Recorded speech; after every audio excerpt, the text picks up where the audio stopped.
যুক্তরাষ্ট্রের টেক্সাস অঙ্গরাজ্যে ভয়াবহ আকস্মিক বন্যায় মৃতের সংখ্যা পৌঁছেছে ১০৪ জনে। সামনে এই সংখ্যা আরও বাড়তে পারে বলে জানিয়েছে প্রশাসনিক কর্মকর্তারা।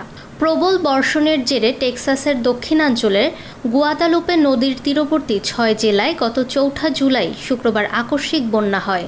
এতে সবচেয়ে বেশি প্রাণহানি ঘটেছে কের কাউন্টিতে। শেরিফের কার্যালয় থেকে বলা হয়েছে, শুক্রবার থেকে এ পর্যন্ত মোট ৮৪ জনের মৃতদেহ উদ্ধার করা হয়েছে। Search and rescue operations are ongoing throughout Kerr County. We're using assets from এদের মধ্যে প্রাপ্তবয়স্ক ৫৬ জন এবং অপ্রাপ্তবয়স্ক ২৮ জন। অপ্রাপ্তবয়স্কদের সবাই কিশোরী।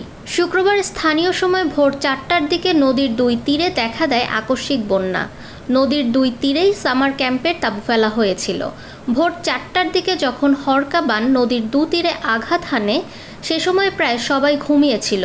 ফলে বন্যা আসার আগে কেউ নিরাপদ জায়গায় সরে যেতে পারেনি, যে কারণে নিহতের সংখ্যাও বেড়েছে। বন্যার সময় নদীর পানি ২৬ ফুট বেড়ে গিয়েছিল বলে জানা গেছে। আবহাওয়াবিদরা আরও বন্যা হতে পারে বলে সতর্ক করেছেন। মৃতের সংখ্যা আরও বাড়ার আশঙ্কা করা হচ্ছে। এদিকে নদীর স্রোত, অব্যাহত বৃষ্টিপাত ও কর্দমাক্ত মাটির জন্য উদ্ধার কাজে গতি আনা সম্ভব হচ্ছে না। ফাহমিদা বিনতে আনোয়ার, নিরপেক্ষ।